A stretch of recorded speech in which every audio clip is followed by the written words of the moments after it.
दोस्तों, जिंदगी है तो सुख है, दुख है, कॉमेडी है तो ट्रेजेडी भी है, हंसी मजाक है तो नाराजगी भी है, प्यार है तो धुतकार भी है, हाँ है तो ना भी है।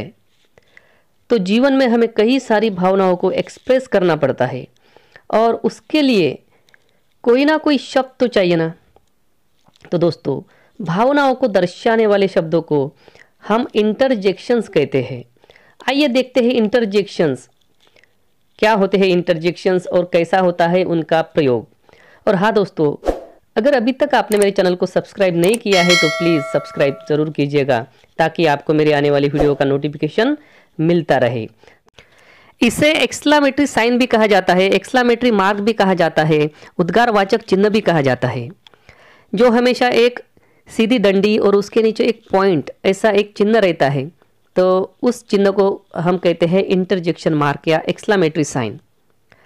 Interjections are words used to show emotions of happiness, sorrow, anger, pity, doubt, surprise और भी कई सारी भावनाओं को व्यक्त करने के लिए हम इंटरजेक्शन का इस्तेमाल करते हैं।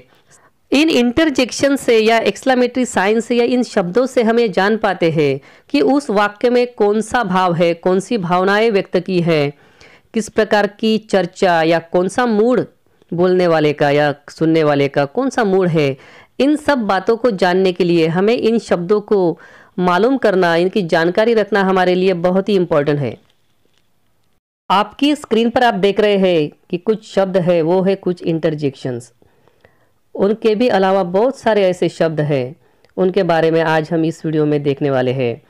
और दोस्तों, मैं आशा करता हूँ कि अगर आप ये सब बराबर पढ़ लेते हो, इनकी जानकारी लेते हो, तो जब आप किसी स्टोरी को पढ़ोगे, किसी नॉवेल को पढ़ोगे या न्यूज़पेपर पढ़ोगे, तो आपको जो भी इंटरजेक्शन आएगा उस हिसाब से आपको ये बहुत इजी होगा उस सेंटेंस का मीनिंग लगाना। पहली सिचुएशन देखेंगे हम, दुख भरी सिचुएशन। जब कोई भी दुख होता है तब हमारे मुंह से या किसी के भी मुंह से ऐसे कुछ शब्द निकलते हैं, जैसे कि अरे बाप रे, अलास, हाय राम, ओ गॉड, कितना भयानक, हाउ टेरिबल। तो दोस्तों, ये जो शब्द है alas, oh god, how terrible, ये जो शब्द है वो दुखद प्रसंग को दर्शाते हैं, किसी दुख भरी घटना को या दुख भरे सिचुएशन को दर्शाने का काम करते हैं। इन शब्दों के माध्यम से हम ये बखूबी जानते हैं कि इस यहाँ कोई तो भी दुखद सीन चल रहा है। अब देखते हैं खुशी के माहौल में हम किन प्रकार का प्रयोग करते हैं, कौन से इंटरजेक्शन लगाते हैं। जैसे कि हम मैच खेल रहे हैं और जीत गए तो हम कहते हैं wow, you won the match, हमें टिकटें मिली, हुर्रे, वी गॉट टिकट्स। हम पिकनिक पॉइंट आए तो हम कहेंगे हा हा, we reach to picnic point, हमें यही तो चाहिए था, आहा, this is what we wanted, yes, oh yeah, oh yes. तो दोस्तों, ये जो शब्द है, इन शब्दों को इंटरजेक्शन कहते हैं। हम उन्हें खुशी के प्रसंग या खुशी जताने के लिए, खुशी दर्शाने के लिए, हमारा हैप्पी मूड दर्शाने के लिए हम इनका इस्तेमाल करते हैं।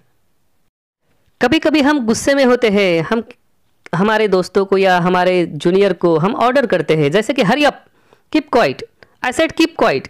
तो यहाँ दोस्तों, कीप क्वाइट, हरी अप, ये ऑर्डर्स है कि जैसे जल्दी करो, शांत रहो, मैंने कहा चुप रहो। तो इन्हें भी हम कहेंगे इंटरजेक्शंस। ये भी हमारे एक मूड को दर्शाते हैं। इसके बाद में देखेंगे, तारीफ करना हो या किसी चीज़ को मान्यता देना हो कि तुमने बहुत ही अच्छा काम किया है, bravo, you did a good job, बहुत खूब मेरे बच्चे, वेल डन माय बॉय, बेहतरीन परफॉर्मेंस, एक्सेलेंट परफॉर्मेंस, क्या तरकीब है sir ji, what an idea sir ji. तो दोस्तों, यहाँ bravo, well done, excellent, what an idea. तो इन शब्दों से हम क्या कर रहे हैं, अगले वाले पर्सन की तारीफ कर रहे हैं या उसने जो भी काम किया है उसकी सराहना कर रहे हैं, उसको प्रेज कर रहे हैं, उसको हम चीयरिंग कर रहे हैं, उसको पॉजिटिवनेस के हिसाब से हम ले रहे हैं कि तुमने अच्छा किया। तो ऐसा करने के लिए, ये दिखाने के लिए हम इन शब्दों का इस्तेमाल करते हैं। अब देखेंगे, किसी का ध्यान खींचना है, अटेंशन हमारी तरफ होना है किसी का, तो हम क्या कहेंगे, सुनिए, लिसन। कुत्ते से सावधान, कुत्ते के बारे में कुछ बताना है तो हम कहेंगे बिवेयर ऑफ डॉग। तो जैसे ये कोई पार्टी देखेगा बिवेयर ऑफ डॉग की, तो एक तो घर में नहीं आएगा। किसी को कुछ दिखाना है तो हम कहते हैं लुक, लुक का मतलब देखो। अगर किसी को हमें कहना है कि अरे हिलना मत, तो हम कहेंगे डोंट मूव। तो don't move, look, beware of, listen. तो इस प्रकार के शब्दों से हम ध्यान खींचने का काम करते हैं। अब हमें सरप्राइज करना है किसी को। क्या तुम स्कूल नहीं जाओगे? What, you will not go to school? तो ये है सरप्राइज करने वाला वर्ड व्हाट। अद्भुत, क्या नजारा है। Strange, how beautiful. तुम्हारी इतनी हिम्मत, हाउ डेयर यू। सच, रियली, ये तो आश्चर्य की बात है। What a surprise. तो दोस्तों यहाँ जो है what, strange, how beautiful, how dare you, how dare he, really और रियली, व्हाट अ सरप्राइज, इन शब्दों का हम सरप्राइज दिखाने के लिए यूज करते हैं। चलो अब देखेंगे किसी को संबोधित करना हो, किसी को एड्रेस करना हो, तो ये भी है किसी का ध्यान खींचने जैसा ही है ये भी। तो किसी को एड्रेस करना है, संबोधित करना है, तो हम हमेशा कहते हैं कि नमस्ते, कैसे हो, हेलो, हेलो, ओए हेलो। तो इन शब्दों का हम प्रयोग करते हैं। HELLO, हेलो, ये भी चलेगा। HALLO, ये भी चलेगा। तो ये होते हैं किसी को संबोधित करने वाले इंटरजेक्शन। बेहूदगी के संदर्भ में, बेहूदगी, किसी का व्यवहार अच्छा नहीं है तो उसे कहेंगे हम बेहूदगी। एक ऐसा पागलपन है। व्हाट नॉनसेंस, नॉनसेंस, छी छी, नास्टी, डर्टी, शर्म आनी चाहिए। What same, how disgraceful. तो दोस्तों जब हमें किसी पर थोड़ा गुस्सा आता है या ऐसा लगता है कि हमारे साथ बेहूदगी हो रही है, हमारा रिस्पेक्ट नहीं हो रहा, हमारा अपमान हो रहा है, हमारे साथ भेदभाव हो रहा है या अच्छा बर्ताव नहीं हो रहा है, तब हम इस प्रकार के शब्दों का इस्तेमाल करते हैं। अब देखेंगे भगवान को हमें थैंक्स कहना है, तो दोस्तों हम बहुत से बार कहते हैं कि thanks God, thank God, thanks, thank you very much, oh God, हे भगवान, ईश्वर तुम्हें खुश रखे, God bless you, may God bless you. तो दोस्तों ये होते हैं कुछ इंटरजेक्शन जिसमें हम भगवान को थैंक्स कहते हैं या किसी को हम थैंक्स कहना चाहते हैं या कहते हैं। अब हमें किसी का स्वागत करना है, किसी का वेलकम करना है, किसी का जय जयकार करना है, तो दोस्तों हम वेलकम या हेल इन दो शब्दों का इस्तेमाल करते हैं। वेलकम सर, आइए श्रीमान जी आपका स्वागत है। वेलकम मैम, आइए मैडम जी आपका स्वागत है। मोगेम्बो का स्वागत है, हेल मोगेम्बो। तो हेल ये शब्द भी हम स्वागत के तौर पर या किसी का जय जयकार करना है तो हेल ये शब्द भी हम लगाते हैं। इसका भी मीनिंग वेलकम जैसा ही होता है। निषेध, ना कहना, नहीं बोलना, इनके संदर्भ में जीभ से आवाज निकाल के अपनी नाराजगी, निषेध, धत, इस संदर्भ में दोस्तों हम ऐसा करते हैं कि जीभ से आवाज निकालते हैं और नहीं कहते, जैसे कि, तो इसका क्या मतलब हुआ? नहीं,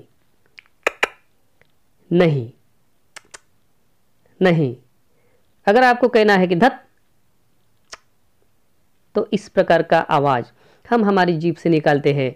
तो इन आवाजों को जब हम किताबों में हमें लिखना है तो इन आवाजों को लिखा जाता है TUT, TUT, टट टट, टट, TSK, TSK। इन अक्षरों में, इन लफ्जों में, इन शब्दों में उन्हें लिखा जाता है। तो दोस्तों जब हम पढ़ेंगे तो ये ध्यान रखना कि ये जीभ से निकाली हुई आवाज है। कभी कभी किसी का परफॉर्मेंस हमें बिल्कुल ही पसंद नहीं आता, तब उसे बताने के लिए हम कहते हैं पू। पू का मतलब होता है कि तुम्हारा परफॉर्मेंस बहुत ही घटिया है, तो इसे लिखा जाता है POOH। और कभी कभी परफॉर्मेंस घटिया हो तो हम कहेंगे फिश, PHISH। जैसे कि हम कहते हैं कि टाई टाई फिश, तो ये फिश क्या है? तुम्हारा परफॉर्मेंस या तुम्हारी कोई भी बात घटिया है।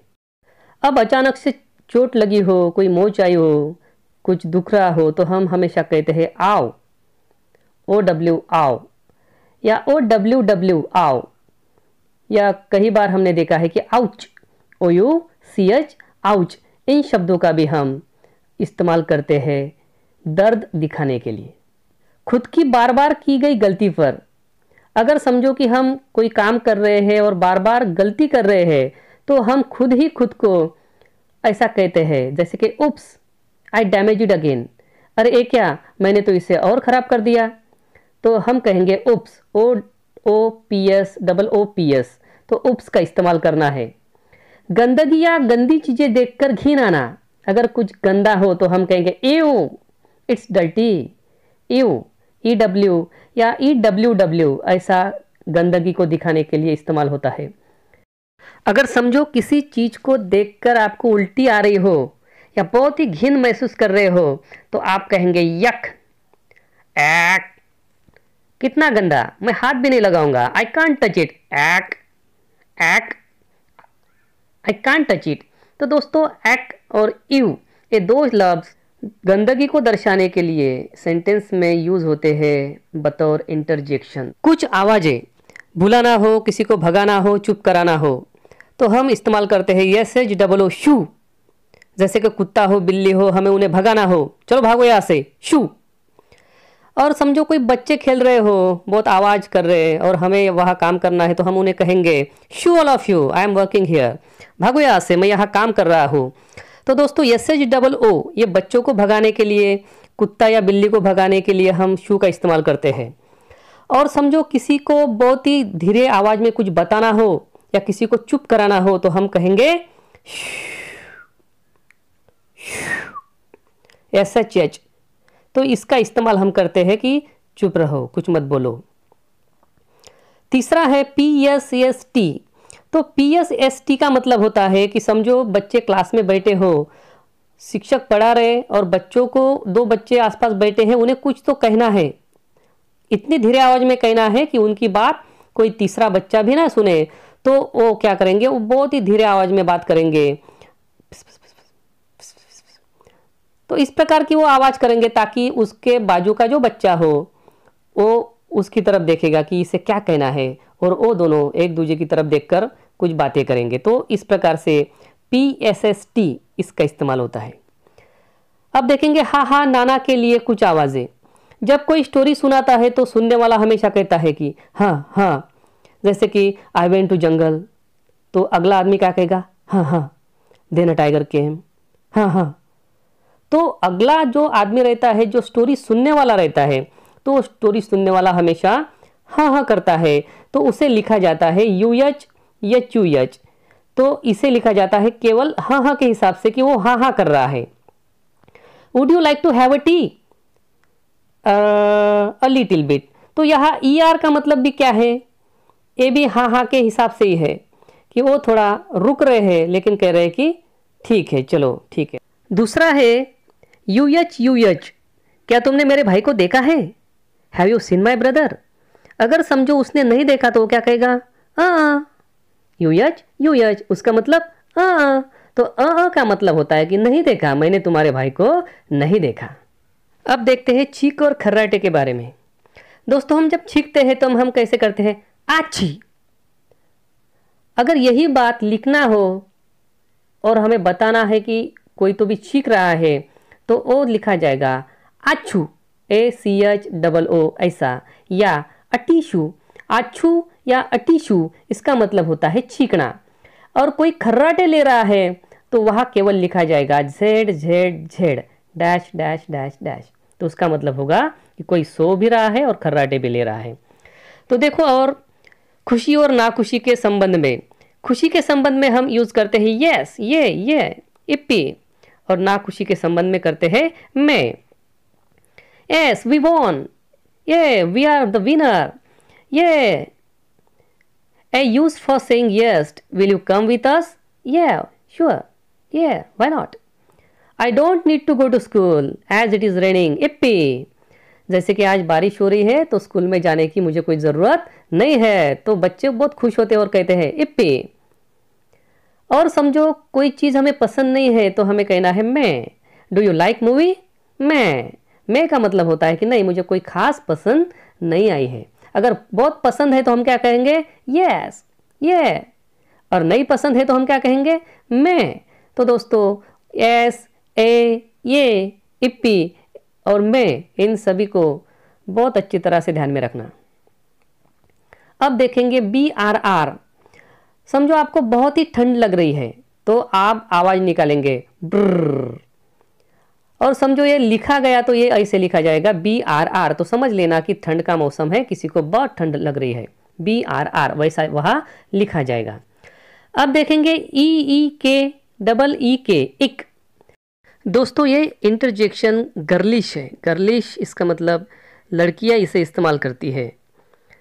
जब कोई लड़की कॉकरोच, रैट या कोई वॉल लिजार्ड को देखकर डरती है तब वो आवाज़ निकालती है, ईक कॉकरोच, ईक रैट। तो इस प्रकार से। Do you know what is capital of Maharashtra? अगर समझो ऐसा हमने किसी से प्रश्न पूछा और समझो उसे उसका आंसर पता नहीं हो तो वो ऐसा कहेगा, capital of Maharashtra is I don't know. अगर समझो उसे आंसर पता है तो भी वो ऐसा कह सकता है, capital of Maharashtra is Mumbai. तो इस प्रकार से इसका हम इस्तेमाल करते हैं। का मतलब होता है कि वो थोड़ी देर थोड़ा विचार करता है, कि उसे वो रिकॉल करता है, मेमोराइज करता है कि क्या प्रश्न है उसके बारे में। अगर उसे आता है तो आंसर देगा, नहीं आता है तो नहीं देगा। अब देखेंगे boo. Suddenly he came and yelled in my ear, boo.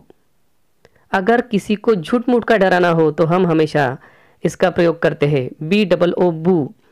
अगर समझो किसी को डराना है तो हम उसके कान के पास जाएंगे और कहेंगे बू।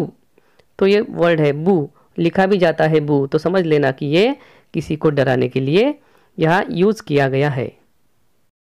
अब देखेंगे गुस्से वाली चीज। बहुत गुस्सा आया है और गुस्से में कोई घुर्रा रहा है तो वो कहेगा ग्रर, इस प्रकार की वो आवाजें निकालेगा। हम अक्सर ये देखते हैं, जानते हैं, लेकिन जब ये गुस्सा दिखाना होता है बुक्स में, इसे लिखना होता है तो ये लिखा जाता है GRR इस तरह से। तो समझ लेना GRR का मतलब होता है कि जब कोई बहुत गुस्से में होता है, चले जाओ यहाँ से नहीं तो मैं तुम्हें मार दूंगा, चले जाओ यहाँ से नहीं तो मैं तुम्हें पीट दूंगा, go away else I will beat you. तो दोस्तों गुस्सा दिखाने के लिए GRR इस इंटरजेक्शन का प्रयोग किया जाता है। अलविदा कहना, ये बहुत ही सिंपल है। जैसे कि हम कहते हैं गुड बाय, फेयरवेल। तो गुड बाय, फेयरवेल ये दो शब्द अलविदा कहने के लिए इस्तेमाल होते हैं। Goodbye friends, farewell friends, goodbye dear, farewell dear. तो इस प्रकार हम फेयरवेल और गुड बाय दोनों का भी इस्तेमाल कर सकते हैं। दोस्तों आप जब भी इन वर्ड्स को लिखोगे, इंटरजेक्शन को लिखोगे, तो इसके बाद में एक्सक्लेमेटरी साइन ज़रूर लगाना। अगर आप एक्सक्लेमेटरी साइन नहीं लगाओगे तो उस शब्द का मीनिंग एक्सक्लेमेशन जैसा नहीं होगा। तो आपसे ये गलती हो भी सकती है, लेकिन इसका आप ज़रूर ध्यान रखना। तो दोस्तों आशा करता हूँ कि आपको ये वीडियो ज़रूर पसंद आई होंगी। अगर आपको ये वीडियो पसंद आई हो तो ज़रूर इसको लाइक कीजिएगा, शेयर कीजिएगा। और अभी तक अगर आपने इस चैनल को सब्सक्राइब नहीं किया है तो ज़रूर आप सब्सक्राइब कीजिएगा, ताकि आपको मेरे आने वाली वीडियो की नोटिफिकेशन मिलती रहे। Thanks for watching this video.